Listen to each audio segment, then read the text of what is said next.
Welcome to Learning Guitar. I'm Clay Motley, and in this video we're going to learn our first three chords called D major, A major, and E major. Now if you're new to playing guitar, you might be wondering, what is the chord? Well, music is made up by combining a note or a tone and rhythm. When you play individual notes one after the other, we call that melody. This is the part that you sing or you hum, or the notes that we put words to. When you play different notes at the same time, you get harmony. And one way of creating harmony is by playing chords, which is what we're going to learn today. Now, a chord is a musical term. It is any time you have multiple notes written and played at the same time, usually 3 or more. One of the reasons guitar is such a powerful instrument is that chords can be played on it, and not many instruments have this ability. Instruments like trumpet, saxophone, flute, even the human voice can really only make one note at a time. In order to create harmony with those instruments, you have to have multiple instruments, 2 or more of them, like in an orchestra or a band or a choir. But with just one guitar, the 6 strings can each play a different note, creating harmony on one instrument. In a later video, we're going to talk about why the chords are named what they are, but for now, just focus on learning the names and how to play them. Make sure your guitar is tuned to standard tuning, which is E, B, G, D, A, E. There's a video for that in this series if you're not sure how to tune. Our first chord we're going to learn is called D major, and it's usually written with a capital letter D, but you may also see it written D major or D M-A-J. If you see a chord chart somewhere with just a D, this is what they mean, D major. Now, D major involves 3 fingers placed on the bottom 3 strings, which are the 1st, 2nd, and 3rd strings, on the 2nd and 3rd frets. It doesn't matter which fingers you want to use to play them, but I'm going to show you what most people tend to find is the most comfortable. You can use whatever fingers you feel comfortable with. We're going to start with our middle finger on the 1st string, 2nd fret, followed by our ring finger. We're using our tip, remember? Get as close to the fret as you can. Followed by our ring finger on the 2nd string, 3rd fret. Again, don't go over the fret, but get as close to it as you can. Use the tip of your finger, just like that. And finally, we're going to use our pointer finger placed on the 3rd string, 2nd fret. Again, in all cases, get as close to the fret as you can, but don't go over it. Squeeze these strings against the fretboard and strum the guitar from top to bottom.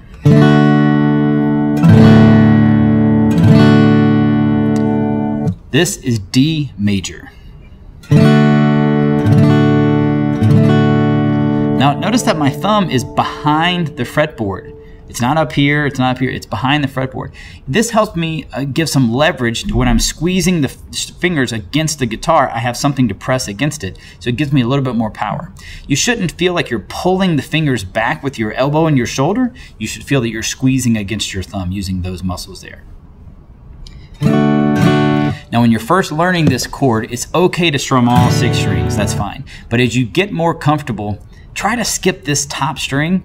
It doesn't really belong in this chord, and so it actually doesn't sound good. For now, it's no big deal. That's not what we're focusing on. We want you to focus on getting your fingers in the right spot. But if you can, try to skip this string when you're doing it. Another way, once you get comfortable, that people do is they'll reach their thumb over, and they'll just gently lean against that string to make it not work. For now, don't worry about it, just hit it. Focus on getting your fingers in the right position and squeezing tightly enough to make these strings ring out. Now, if you play them 1 string at a time, you may notice that 1 or 2 or all 3 aren't ringing the way they should be. Maybe they sound muted, or maybe they have a buzz. If that's the case, check that you're squeezing down hard enough, that you're using the tips of your fingers, that you're as close to the fret as you can, that no other finger or sleeve or arm is leaning against the same string. If all of these things, getting close to the fret using your fingertips, make it to where you don't have to squeeze that hard. But you may have to squeeze a little harder than you're squeezing now. You should feel like you're pressing the strings up against the fretboard.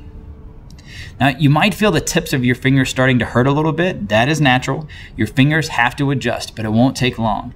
The more you play, the longer you'll be able to play before they hurt too badly to make you stop. Give it a few days of regular practice, get through that initial sort of soreness that happens, and you'll start to notice that it doesn't really hurt anymore.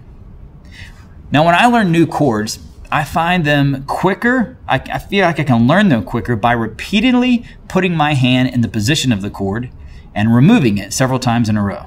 I do this drill anytime I'm learning a brand new chord. So let's try it. Put your fingers on the chord the way we talked about, or however you feel comfortable.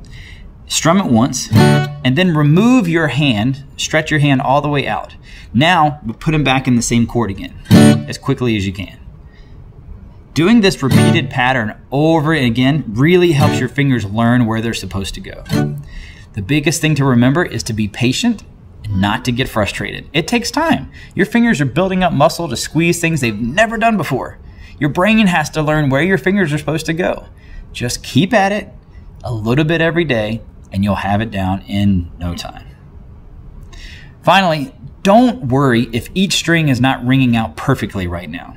If two of them are ringing out and one of them is a little buzzing, okay. Did you get your fingers in the right spot quickly? Then call that a success. Concentrate on getting your fingers in the right place and squeezing them as hard as you can until most of the strings are ringing. And as you get playing better, you'll notice strings are ringing better. Okay, let's move on to the A major chord. A major is written as a capital letter A, or you may see it A-M-A-J. Maybe you see it written out as A major. This also uses 3 fingers, but they're on the same second fret on the second, third, and fourth strings. You can play this chord several ways. Most people use the pointer, middle, and ring finger approach, but you can use any 3 fingers you're most comfortable with. Sometimes I'll use these bottom 3 fingers instead, whatever you feel comfortable with. So I'm going to start by using my ring finger on the second string, second fret, remembering to get as close to the fret as possible. Next, my middle finger will join right next to it on the third string, second fret.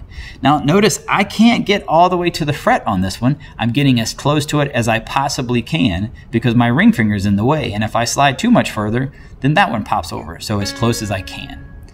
Finally, my pointer finger right on the second fret of the fourth string, and again, I can't even get as close as my middle finger, but it's as close as I can get. Some people will switch these fingers to get a little bit closer, and that's fine if you want to do that. I do this method a lot, actually. Squeeze the strings and strum the chord. Now, for this chord, it's okay if we strum all 6 strings, it fits, but as you play this song, we would typically try to skip this top E string so that the first note you hear is this string, which is tuned to an A, and an A note fits perfectly in the A major chord. If you accidentally hit it, it's not a big deal. It fits in with the chord. Now, like D major, practice putting your fingers on and off the guitar a bunch of times in a row to teach your fingers how to play this A major chord. Okay, our next chord and our last chord for this video is called E major, written as capital letter E or E-M-A-J. Anytime you just see the letter, it means the major chord. So if you just see E, it's E major. Now, like the others, you can play this a couple of ways, but most people use their pointer, middle, and ring. So start by placing your pointer finger on the third string, first fret. Remember, tip of your finger as close to the fret as possible. Next, add your ring finger to the fourth string, second fret. Tip of your finger close to the fret. And finally, your middle finger on the fifth string, second fret. You can certainly do these in order if you prefer. Pointer, middle, ring. You can swap them this way. Squeeze and straight. For this chord, all 6 strings work perfectly. Repeat the exercise from before to really learn the chord. Fingers on, fingers off, fingers on, fingers off. These 3 chords come up a lot on guitar, so spend a lot of time learning these 3 chords really well. I'm going to give you some practice drills that you can learn to help get better at these chords very quickly. If you do them regularly, meaning every day or as often as you can, you'll have them down really in no time, within a few days even, maybe less. But if you're struggling to get the sound, don't worry, be patient. This is a difficult thing we're doing. We're learning to squeeze at a precise point while bending metal and not touching other strings. It takes a while, right? It takes time. Keep at it, keep doing it. You will get better. Don't let perfection get in the way of progress. It's okay if a string or two doesn't ring out. Keep practicing, keep playing. As you get better, your chords will get better as well. Also, once you've learned these chords, the next new chord that you learn will be so much easier because you already have some chords under your belt. Your fingers already know how to move in certain ways, and so that next chord is going to be a little bit easier than it was before. These are just the first 3, so they're going to take a little longer, but it's okay. Be patient, keep practicing. Okay, let's look at this exercise. Pick one of the 3 chords that felt the easiest to you. If none of them felt easy, then just pick one. I'm going to pick D major, just like this. I'm going to strum D major 1 time. Then I'm going to switch up to another chord. For this exercise, I'm going to choose A.